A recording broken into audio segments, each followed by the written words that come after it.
Apocalipse capítulo 3, versículos de 7 a 11.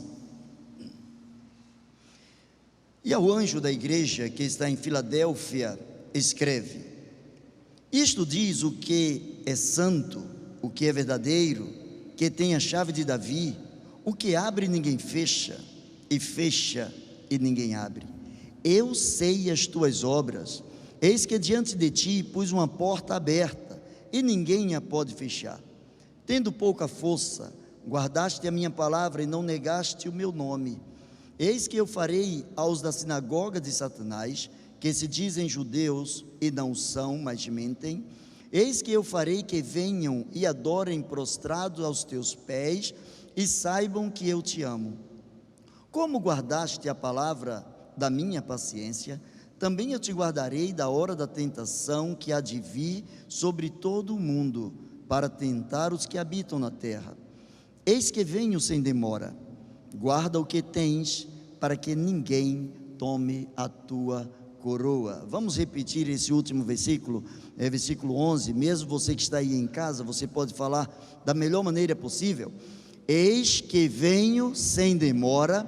Guarda o que tens, para que ninguém tome a tua coroa. Pai, nós louvamos o teu nome pela promessa, pela tua palavra, pela bênção de termos livre acesso à tua presença. Por isso, Senhor, nós te agradecemos. Por isso, nós nos colocamos diante da tua face, agradecidos pela leitura da tua palavra e pedindo que revele aos nossos corações de acordo com a tua grandeza. Pois assim oramos no nome de Jesus. Amém e amém. Eu quero pensar com vocês por alguns instantes. Eu pus uma porta aberta para ti. Possivelmente você já orou em algum momento da sua vida, em alguma situação, pedindo a Deus que abrisse uma porta.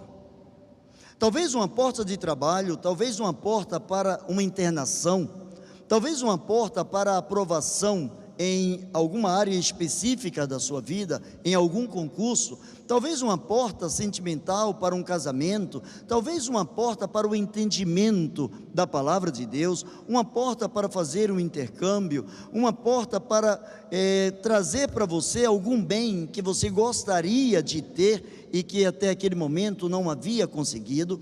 Enfim, possivelmente você já orou ao Senhor pedindo que abrisse uma porta.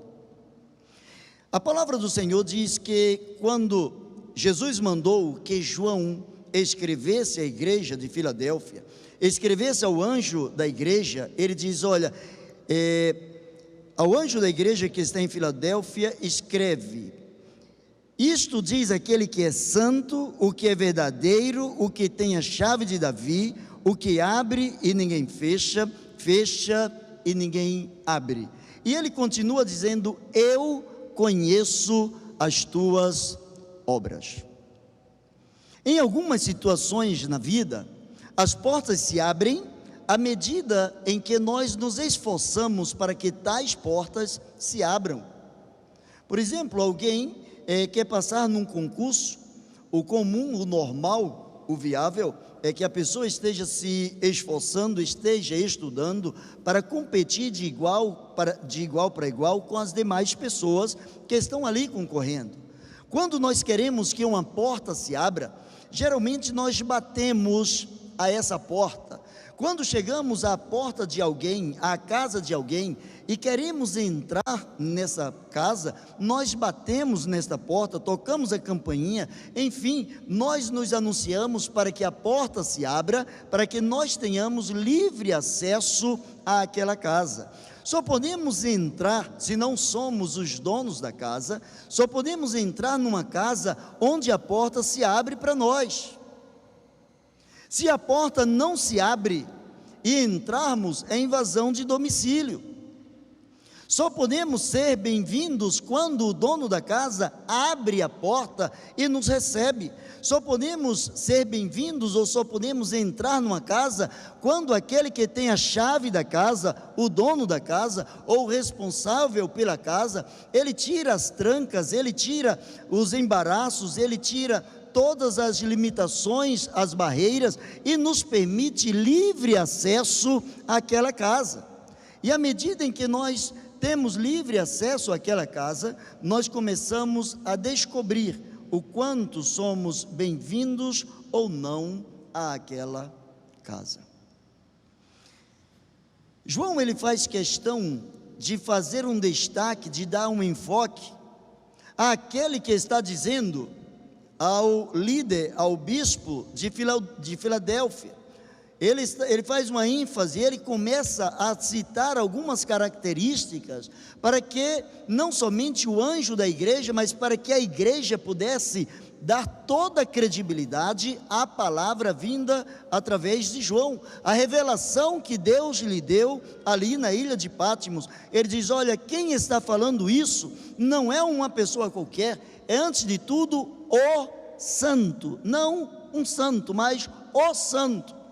O próprio Deus, o Todo-Poderoso, o exclusivo, o único, o verdadeiro, aquele que tem a chave de Davi, aquele que abre e ninguém fecha, e aquele que depois de fechar, ninguém consegue abrir.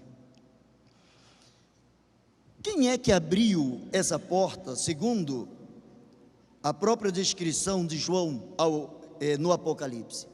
Quando ele se refere a Jesus como sendo o santo, ele está fazendo uma referência que quando Jesus Cristo havia de ser batizado ali no deserto, quando João estava pregando no deserto e batizando algumas pessoas, quando Jesus se aproximou de João, a palavra de Deus diz que ele olha para Jesus e diz que ele era o Cordeiro de Deus.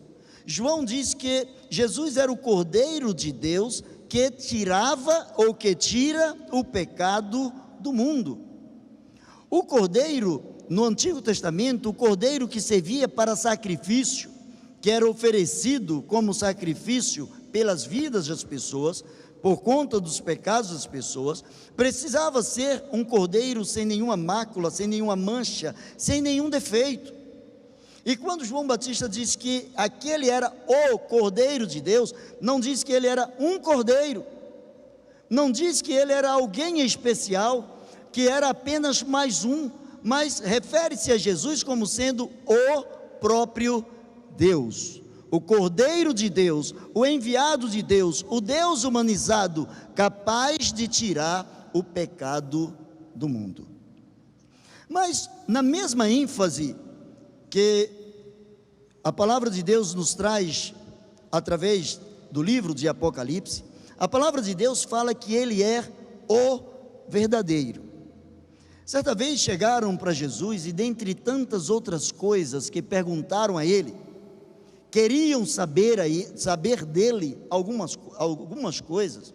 Nicodemos, por exemplo, chegou de noite, foi ter de noite com Jesus, querendo saber: Senhor, como nós podemos ter acesso à graça de Deus? Como podemos ter acesso à bênção de Deus, à presença de Deus?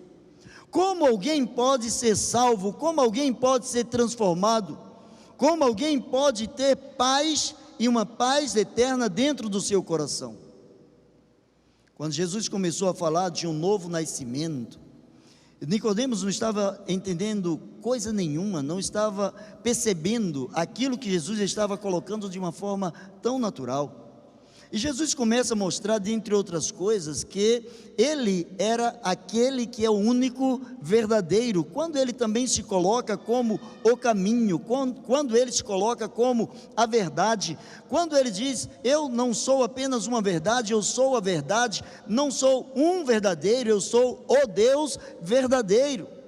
E por ser o Deus verdadeiro, por ser o Deus criador e sustentador de todas as coisas, por ser aquele que conhece as nossas intenções, aquele que conhece o nosso interior, aquele que sabe o que se passa dentro de cada um de nós, ele se refere a João dizendo: olha, diz ao anjo da igreja de Filadélfia que o santo, o verdadeiro, falou isso para ele, e ele vai entender como algo advindo da parte de Deus.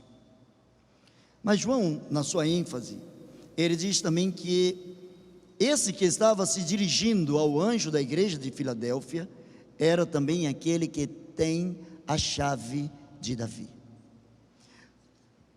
Todo judeu, naturalmente, sempre teve uma grande veneração por Davi, por ter sido o grande rei, por ter sido aquele que marcou uma era, marcou uma época, que fez uma diferença imensa no modo de administrar, no modo de servir a Deus, no modo de conduzir as pessoas à presença de Deus, embora com suas limitações, com os seus pecados e suas falhas.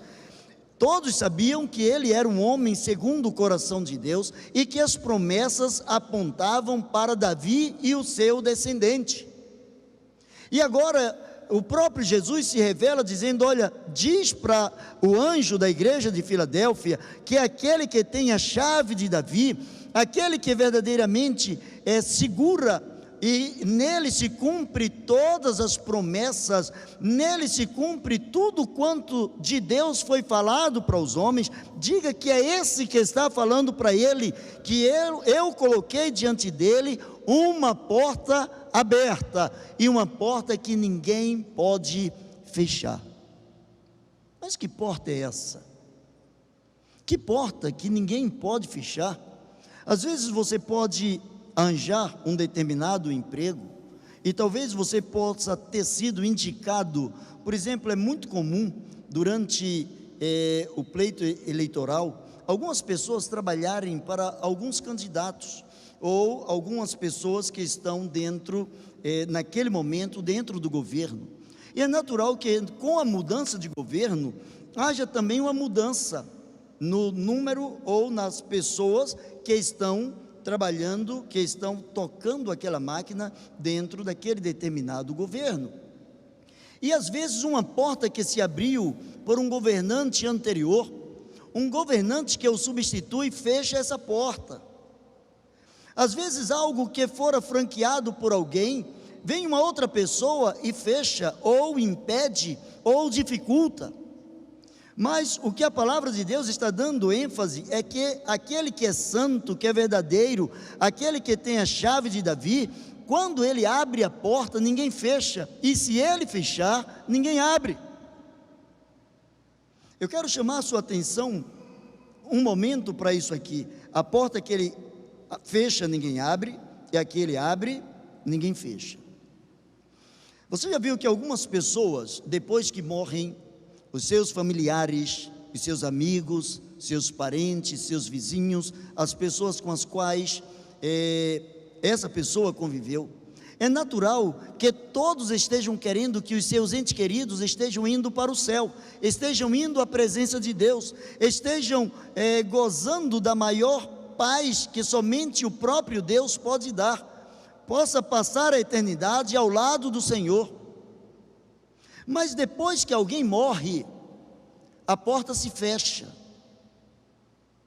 e aí não adianta culto de sétimo dia, missa de sétimo dia, culto pelos mortos, missa pelos mortos, oração pelos mortos, porque depois que a porta se fecha, ninguém mais poderá abrir. É preciso entender que a porta que Deus colocou, a porta que está aberta, ela está aberta não só para o anjo de Filadélfia, não só para a igreja de Filadélfia, mas para todo aquele que nele crer. Mas essa porta também um dia vai fechar, essa porta está aberta. Ele mesmo se auto-intitula, esse que tem a chave de Davi, ele diz: eu coloco uma porta aberta diante de ti, porque ele disse: eu sou a porta. Aquelas ovelhas que entram através de mim, entrarão, acharão pastagem, se alimentarão, beberão água, matarão a sua sede, aqueles que entram através da própria porta. E ele se auto-intitulou como a porta das ovelhas. Quando entramos pela porta das ovelhas, quando entramos por aquele que tem as chaves da porta, nós descobrimos que a eternidade já começou. Essa semana eu estava falando com uma determinada pessoa, um cristão, um pastor, e ele estava dizendo assim: olha, a minha fé em Deus é tão grande, mas é tão grande, que se hoje a própria Bíblia comprovasse que Deus não existe, eu continuaria acreditando em Deus. Ainda que alguém alterasse a Bíblia, ainda que alguém colocasse supostamente coisas contraditórias e que pudesse comprovar a inexistência de Deus, dizia ele, eu continuaria acreditando no meu Deus. Essa porta que Deus abre, essa porta que Jesus abre, é a porta do entendimento, é a porta que nos leva à eternidade. E a eternidade, para aquele que está em Cristo, ela já começou. Porque a morte não pode nos separar da eternidade. Isso é o que diz a palavra de Deus. Eu estou bem certo de que nem a vida, nem a morte, nem nenhuma outra criatura poderá nos separar do amor de Deus que está em Cristo Jesus, nosso Senhor. Nem a morte pode fechar essa porta aberta pelo próprio Senhor Jesus Cristo.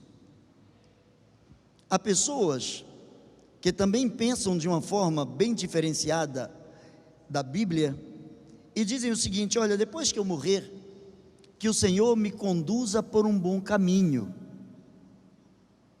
Deixa eu te falar uma coisa, se você pensa dessa maneira. Se depois que você morrer, você está esperando depois que morrer, Jesus te conduzir por um bom caminho, a porta estará fechada e nem Ele poderá abrir. Ele diz: a porta que eu abro, ninguém fecha.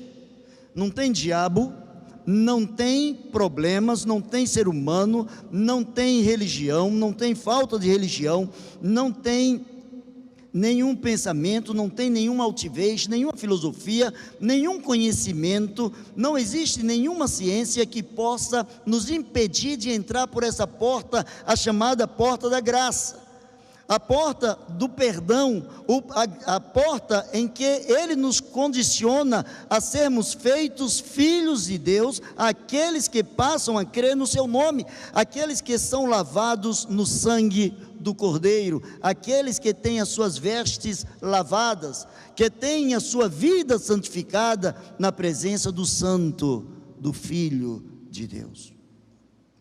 O mesmo que abriu a porta é aquele que diz: olha, eu não vou tardar. Você é daqueles que tem paciência quando você quer alguma coisa, ou você é daqueles que tem impaciência quando quer alguma coisa? Todos sabemos que existe uma coisa muito chata, que é esperar. Por exemplo, você vai à fila de um banco. Hoje poucas pessoas vão a banco. Aliás, eu ia dizer poucas pessoas, mas ainda tem muitas pessoas que vão a banco, né? Tem pessoas que gostam de ir a banco, tem necessidade de ir a banco.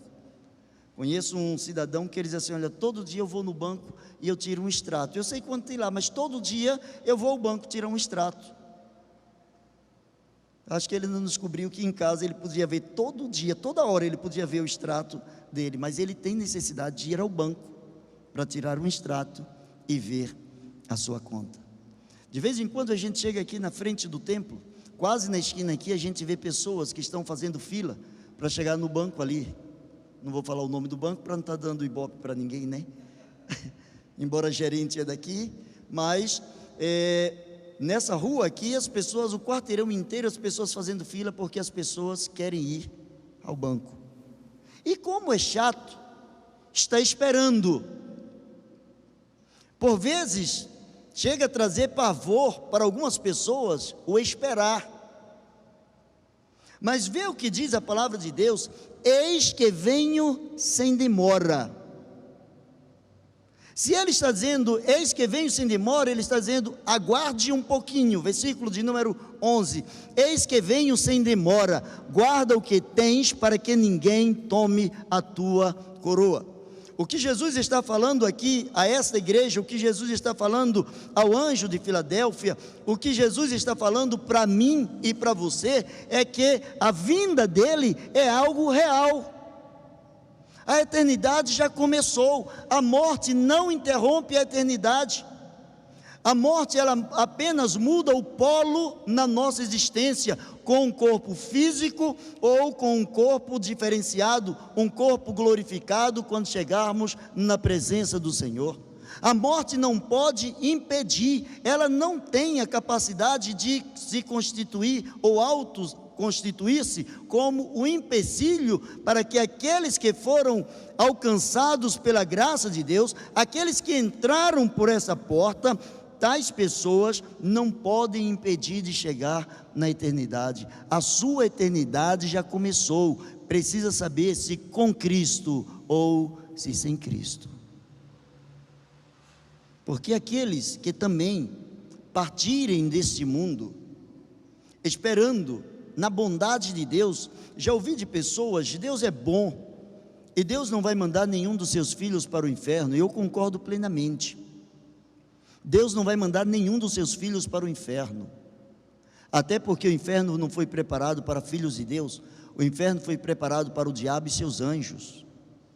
Mas há muitos, a Bíblia diz que a porta é larga, o caminho é espaçoso, muitos que são conduzidos à perdição, muitos entrarão. Quem vai para o inferno vai de intruso, vai sem convite nenhum. Deus não vai mandar ninguém para o inferno, Ele não preparou o inferno para o ser humano. Não quer dizer que o ser humano não vá para o inferno, até porque Deus deu ao ser humano uma capacidade de pensar, de decidir, que a Bíblia vai chamar de livre-arbítrio, aquilo que nós conhecemos como vontade própria, direcionamento próprio, capacidade de decidir, de tomar as nossas decisões. É isso que faz abrir ou fechar a porta.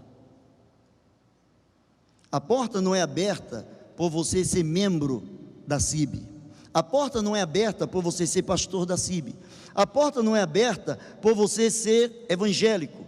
A porta não é aberta por você ter esta ou aquela religião. A porta é aberta quando Jesus transforma a sua vida. Quando você entra por essa porta, você é totalmente preenchido por esse que é a própria porta, por esse que é a salvação, por esse que é capaz de receber você nele mesmo e trazer você da mortalidade para a imortalidade, de uma esfera limitada para o seu reino de luz.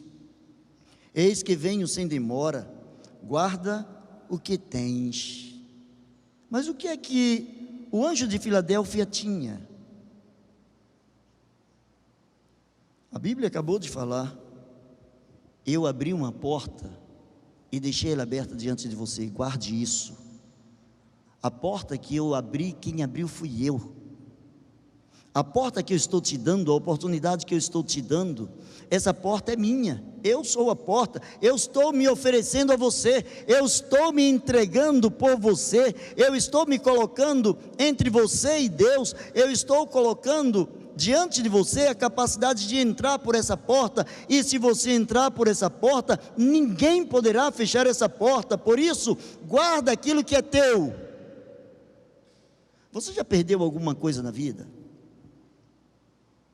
Quando a gente perde alguma coisa que a gente gosta muito, como é chato, né? Por exemplo, você pode de repente não ter lembrado do dia que você encontrou algum dinheiro, que você achou algum dinheiro na rua. Por exemplo, você andando na rua encontrou R$50. Aí você diz assim: olha, glória a Deus, né? Deus está me abençoando. Olha, hoje é meu dia de bênção. Já comecei com o pé direito, ganhei R$50. Mas se você perder os mesmos R$50, ele tem o mesmo valor. Mas já percebeu como dói, quando ao invés de ser ganho, ele é perda? Tem o mesmo valor, compra as mesmas coisas, mas você começa a olhar assim: eu perdi R$50, e aquilo dói, porque você sabe que aquilo que perdeu principalmente se for dinheiro, você perdeu no meio da rua, dificilmente você vai encontrar. Eu digo dificilmente porque tem aparecido alguns anjos bons, pessoas com o coração transformado, que às vezes encontram carteira, encontram dinheiro e procuram seus donos e devolvem. E às vezes pessoas que têm muita necessidade daquele dinheiro e devolvem, porque elas entendem que devolver aquilo que não é seu é uma questão de caráter, é uma questão de reciprocidade, é uma questão de querer viver aquilo que o próprio Jesus ensinou como fundamental para a vida cristã. Tudo quanto quereis que os homens vos façam, fazei vós também a eles, porque aí está o cumprimento da lei e dos profetas. Jesus estava dizendo ao anjo de Filadélfia, estava dizendo a Filadélfia, estava dizendo a Síbe, estava dizendo a você que está me ouvindo, independente de ter ou não religião, de estar ou não filiado a uma igreja, ele está dizendo o seguinte: olha, eu venho sem demora, a minha vinda, ela é certa. É interessante que, algum tempo atrás, logo no primeiro século da era cristã, a igreja orava o tempo todo para que Jesus voltasse. O lema da igreja era Maranata, ora vem Senhor Jesus, vem Senhor Jesus. O retorno de Jesus era tão aguardado, era algo tão precioso para a igreja, que no primeiro século a Bíblia mostra que algumas pessoas até vendiam o que era seu, para distribuir com as outras pessoas, e na multidão dos que criam, não havia sequer necessitados, porque todas as coisas lhes eram comuns. Deixe-me fazer uma pergunta a você: quanto tempo tem que você não ora pela vinda de Cristo? Você lembra do último dia, da última vez que você orou, dizendo: Senhor, apressa o dia da tua volta? Poucas pessoas têm orado pela volta de Cristo, sabe por quê? Porque há muitas pessoas que sabem que mesmo dentro das igrejas, elas não estão preparadas para a volta de Cristo Jesus. É interessante, eu acho interessante quando eu me deparo com algumas pessoas que dizem assim: e se eu perder a minha salvação? E eu costumo perguntar: Deus se arrepende? A resposta é não. Se você perder a sua salvação, vai ser o único caso no mundo, em toda a eternidade, que Deus se arrependeu. Você será sui generis. Você precisa estar no céu para ser estudado de uma forma especial, porque você vai ser o único que perde aquilo que Deus deu. Agora o problema é: será que você tem para perder? Porque só se perde aquilo que se tem. O grande problema não é se eu estou preparado para ganhar ou perder. Se eu estou pensando em ganhar ou perder, é porque eu ainda não tenho. Aquele que tem a salvação, que tem certeza da sua salvação, ele não se abala, mesmo sabendo que comete pecados, porque ele sabe que a sua salvação não é fruto das suas obras, não vem das obras para que ninguém se glorie. Pela graça sois salvos por meio da fé. Aquele que é salvo, ele acredita que a porta que for aberta lá na cruz do Calvário, ninguém fecha, porque assim como a morte não fecha, o pecado também não pode fechar essa porta. O pecado não tem poder contra esta porta. E quando o pecado chega e tenta colocar barreira, tenta se colocar como obstáculo, observe o que ele diz ao anjo da igreja de Filadélfia. Ele diz: eu sou aquele que tem a chave. Quem tem a chave da porta, entra na casa a hora que quer. Quem tem a chave da porta, entra e sai a hora que quer. Chave é poder.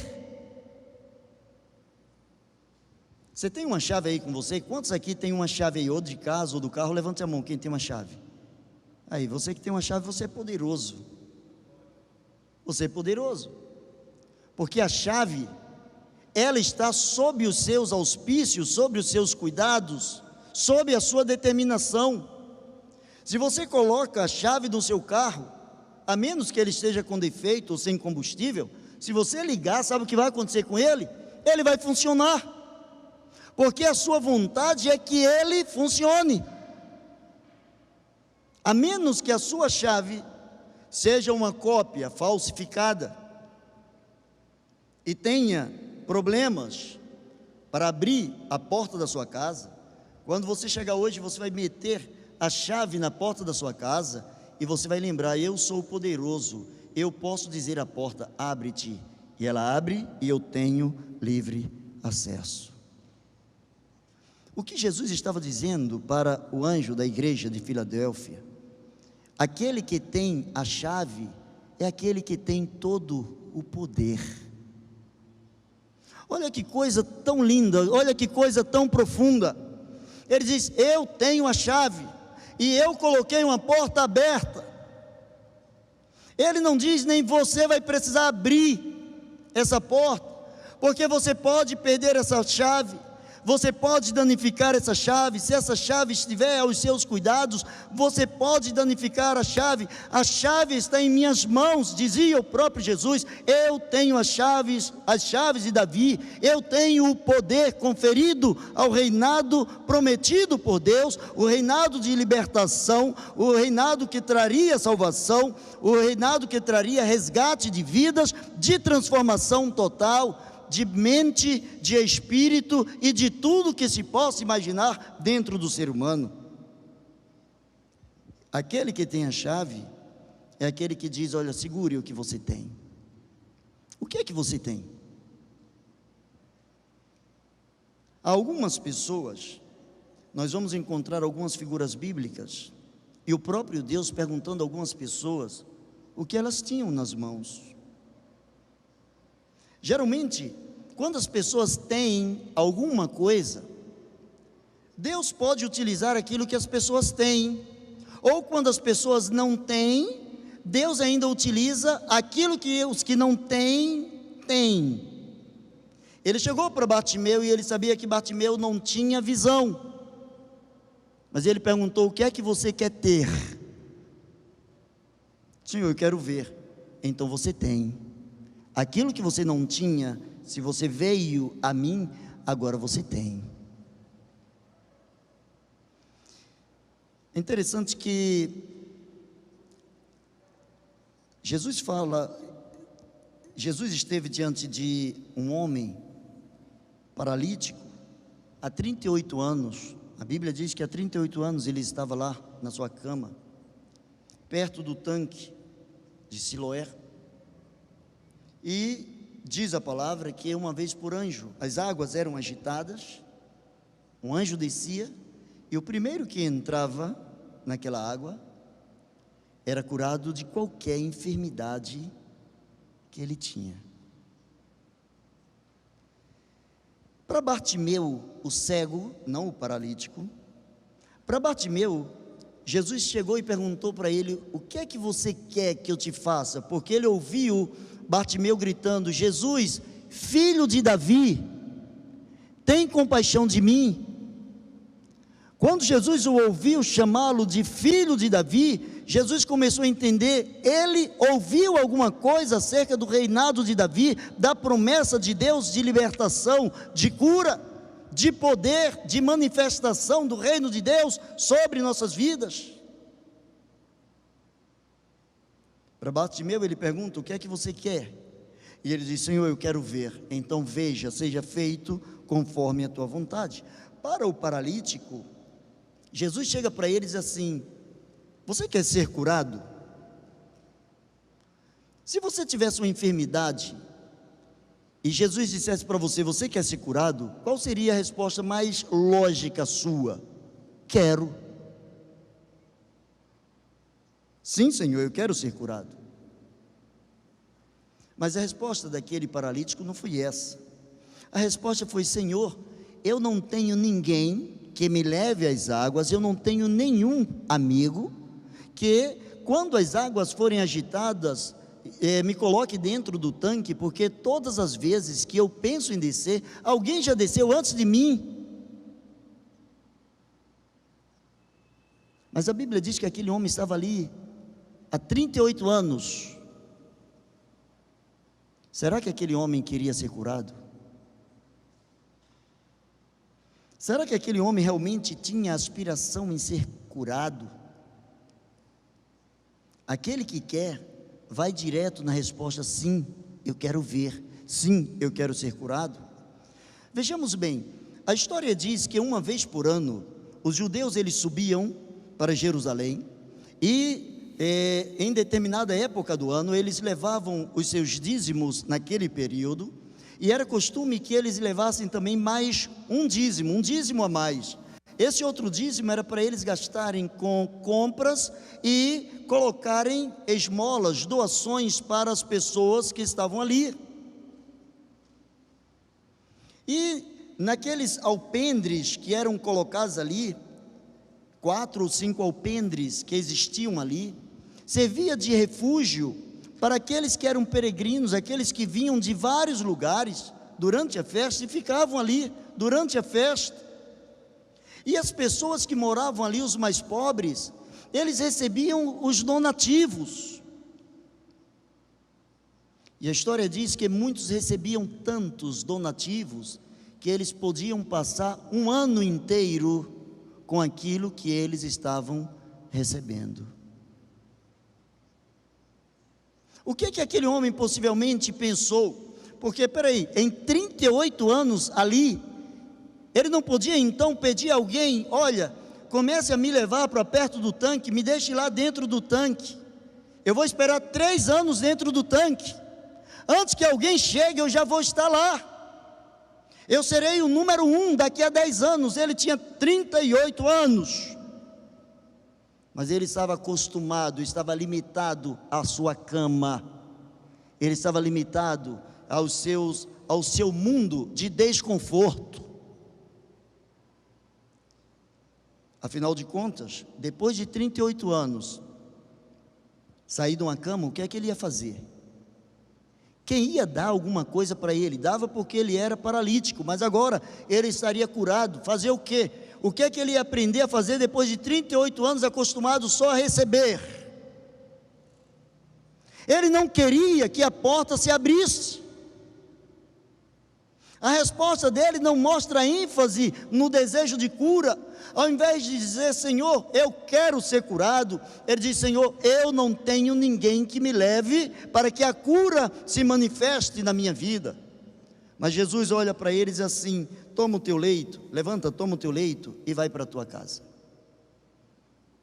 Dias depois, alguns judeus, porque já haviam recriminado que ele estava caminhando com a sua cama durante o sábado, ele diz: olha, o homem que me curou, o homem que me mandou levantar da cama, eu não sei quem é ele está por aí, só que ele disse que eu deveria tomar a minha cama e andar.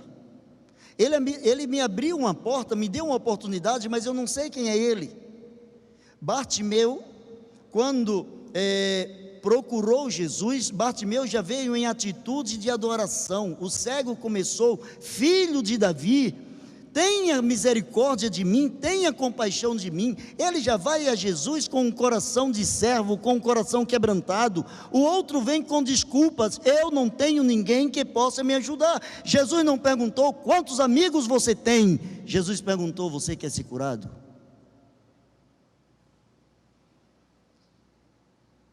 Dias depois, ele olha para os líderes religiosos e vê Jesus passando. Ele diz: olha, aquele homem ali, foi ele que me curou. Ora, se você estivesse 38 anos paralisado, em cima de uma cama, alguém te curasse, um médico passasse um remédio que te curasse, ou alguém fizesse uma oração e te curasse instantaneamente, você ia querer abrir mão dessa pessoa? Você com certeza ia querer andar com essa pessoa, colar com essa pessoa, viver ao lado dessa pessoa. O homem continuava no seu mundinho, porque ele não havia entendido a oportunidade que Jesus havia lhe dado. Mas eu quero concluir. Eis que venho sem demora, guarda o que tens, guarda o que tens. Algumas pessoas têm medo da eternidade. Eu só posso guardar as coisas que eu tenho. Se eu guardar o que eu não tenho, das duas uma, ou alguém me pediu para guardar o que pertence a outro, ou eu estou com coisas que não me pertencem. Mas a ênfase de Jesus é: guarda aquilo que agora é teu, segura. Se a sua fé em Cristo Jesus abriu a porta da eternidade, se você entendeu que os seus pecados, se você entendeu que o seu próprio sacrifício, se você entendeu que a sua vida, por mais esforçado que você seja, nada disso pode te conduzir ao êxito da salvação, mas somente o sangue de Jesus Cristo na cruz do Calvário. Guarda o que tens, porque a salvação é tua, como um presente de Deus, é destinado ao teu coração, não por conta do que você faz, não por conta do que você merece, mas por conta do sacrifício do Senhor Jesus Cristo na cruz do Calvário. Guarda o que tens, sabe para quê? Para que ninguém tome aquilo que é teu. Em outra versão ele diz assim: olha, eu venho logo. Guarde o que vocês têm, para que ninguém roube de vocês o prêmio da vitória. Alguns anos atrás, até algum tempo atrás, nós éramos os detentores de uma taça dada pela FIFA como o primeiro país a ser 3 vezes campeão do mundo na modalidade de futebol. A taça Jules Rimet. Depois, alguém achou que ela era mais importante para si do que o que ela representava para uma nação inteira, e subtraiu, e levou essa taça, derreteu essa taça. Existem prêmios que podem ser roubados. Existem prêmios nesta vida que podem ser roubados. Mas Jesus diz ao anjo de Filadélfia, à igreja de Filadélfia, a Eduardo, a João, a Maria, a Antônio, a você que está em casa, ele diz: eis que venho sem demora, guarde tudo que você tem, para que ninguém roube o prêmio da tua vitória. Em outras palavras, ele está dizendo assim: seja fiel até a morte. Seja fiel até a morte, porque a coroa da vida já te é garantida por aquele que tem a chave. A porta não tem como fechar, porque ele já deixou a porta aberta. E ainda por segurança, em suas mãos está a chave, que quando abre ninguém fecha, e quando fecha ninguém abre. Talvez você esteja vivendo uma situação em que você esteja precisando que Deus abra uma porta para você. Talvez você não saiba mais nem como ou onde buscar auxílio para que essa porta se abra. Existe uma chave que você usa aqui na terra e ela abre o céu. Existe uma chave que você usa aqui na terra e ela abre o céu. O próprio Jesus diz: olha, se dentre vós, 2 dentre vós concordarem em alguma coisa aqui na terra, eu concordo com o Pai que está no céu. Se vocês concordarem aqui, lá eu abro. Vocês concordam aqui, lá eu abro. Vocês concordam aqui, lá eu abro. Porque a eternidade não é algo para depois da morte. A eternidade é algo para alguém que já morreu em Cristo, que agora, como nova criatura, entrou pela porta que está aberta, porta que nunca ninguém conseguirá fechar. Baixe a sua cabeça, vamos falar com Deus.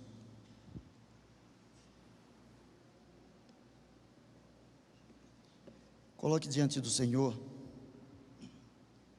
as suas necessidades. Coloque diante do Senhor os seus medos.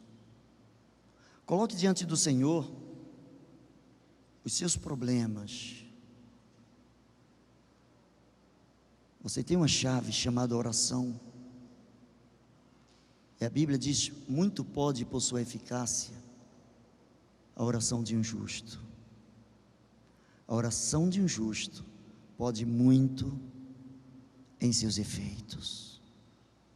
E quem são os justos? Aqueles que não pecam.